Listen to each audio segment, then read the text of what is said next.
In my academic work, I've always been interested in the crossover between disciplines. I specialized in 20th century French literature, but I developed a strong interest in art history, particularly abstract paintings, and the works of painters who were trying to break free from the tradition of figurative or representational form.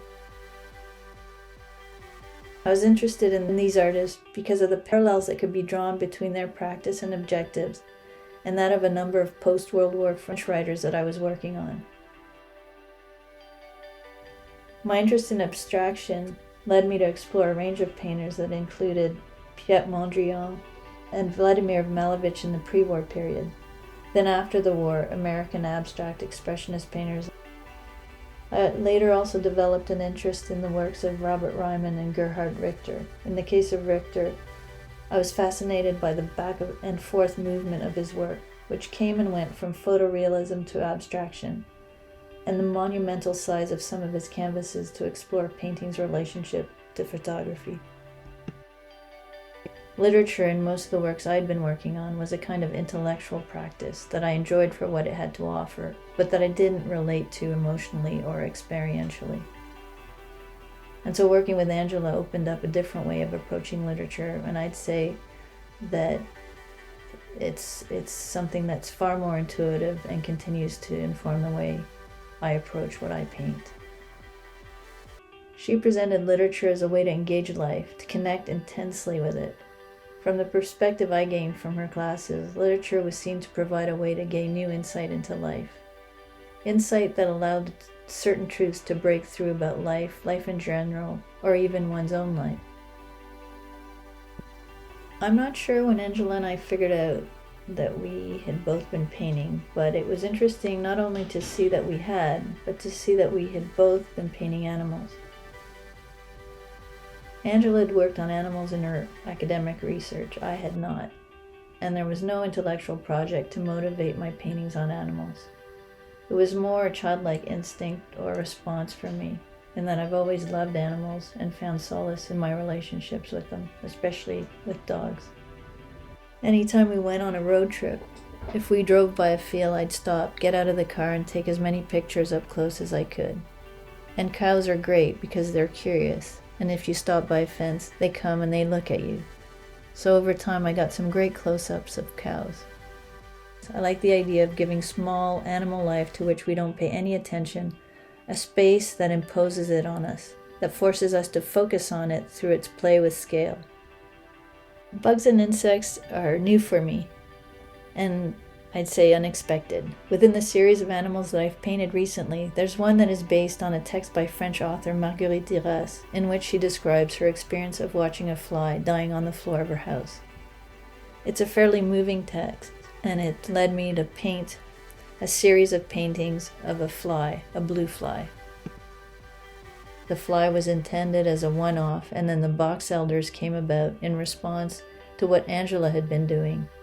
Having them on a wall gives them a different place, a different status that imposes them on the human world.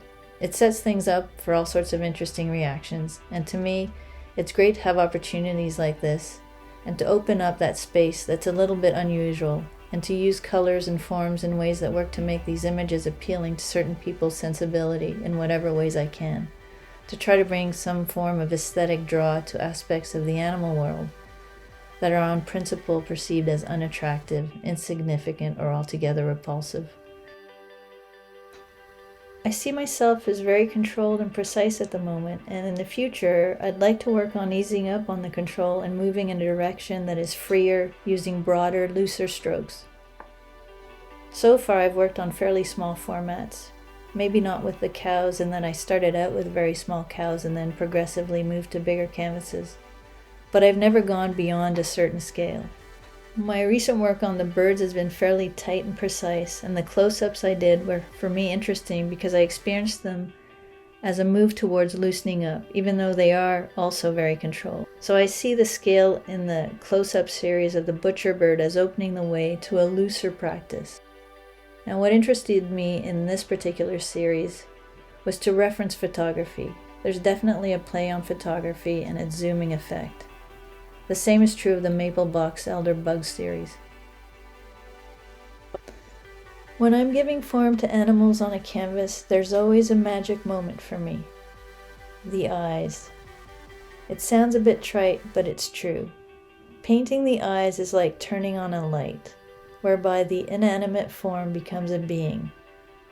When I choose certain images over others, it usually has something to do with the eyes, a soulful quality that I look to portray. The photograph has to provide that possibility, that quality. Interestingly, while painting this last series, because there were a lot of paintings to do, toward the end I was surrounded by all the different animals I'd painted, and I really found comfort in it. There's a familiar quality they take on, almost caring, gentle, and maybe this is a function of the images I choose or something that happens in the painting process. But it can make it difficult to part with them. And I'm really dreading taking them out of the studio, even though I want people to see them, and hopefully like them too. It's strange, but it's true. I wouldn't say that it's true in the same way of the bugs or the fly. Their eyes are different. That being said, I've grown quite fond of the little beetles. And thinking of it now, this might be something I will try to work on. So far, I've been true to the photographs, or at least tried to be, especially when painting eyes. But I might try something different if I spend more time on these types of critters.